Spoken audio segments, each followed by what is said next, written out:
Hey everyone, Luna here, and today I'm going to be reviewing Wicca, A Year and a Day by Timothy Roderick.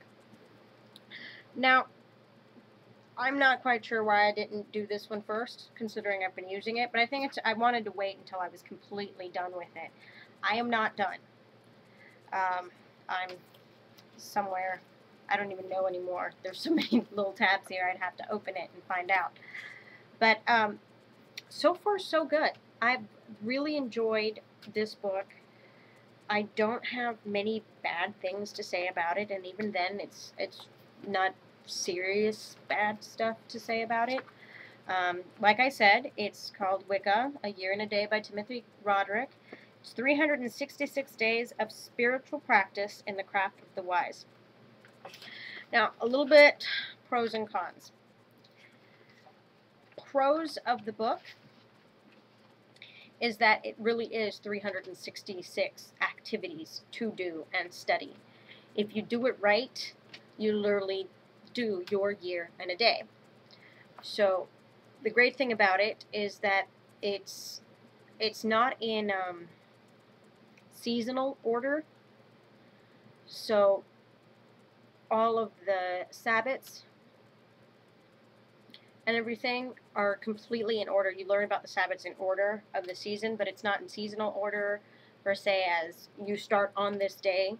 So you get to start on whatever day you get at. Most people prefer to start on in bulk, mostly because the whole season, the whole winter seasons have finally passed and things are starting to wind down from everything. It's written in a language that's really easy to understand. It's not convoluted language. He's not trying to sound smarter than you. It's in a way that it doesn't come off as condescending. All of the activities are completely easy to follow. They're step-by-step instructions. You don't have to sit there and try and figure out what exactly he's trying to say. It's as clear as crystal. The great thing about the activities is there's always critical thinking. You always have to get deeper inside yourself. It's not just practice.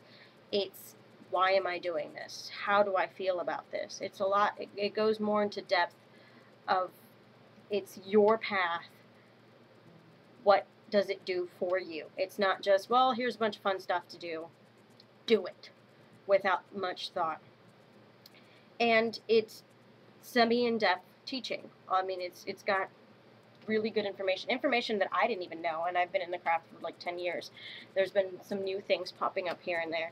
Now, the reason I say semi-in-depth is, and this is now going into the cons, is because there's not much explanation on substitution. It gives you a list of tools and accoutrements to use during that day's activity, and it doesn't list things that you can substitute it with. I've been tweaking it only because I know what I can substitute things with. I had to do some research on what kind of herbs I can substitute other herbs for, things that have similar meanings, even though they might not look the same. They still serve the same purpose. He doesn't go into that, and for me that's kind of important because not all of the tools listed are easy to find, like certain herbs, certain candle colors, and not all of it is affordable, like super cheap or anything like that. I am a very frugal witch and have to substitute frequently or make things out of scraps. Like my Ouija board is made out of cardboard, stencils, paint, and lamination paper. So that's one thing that it doesn't go into, which I think is kind of important, especially in today's economy. Frugal witchcraft. I need to find a book about that, but and there's a tool needed in almost every single activity. That's another con. I think it's rather important. I mean, I understand the need for tools, but I think it's also important to do some activity without tools, because then it gives you a sense of the power, because a tool isn't necessary. It's not.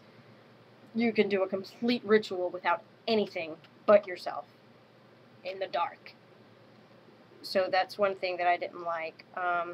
And last con is that it's written with adults in mind.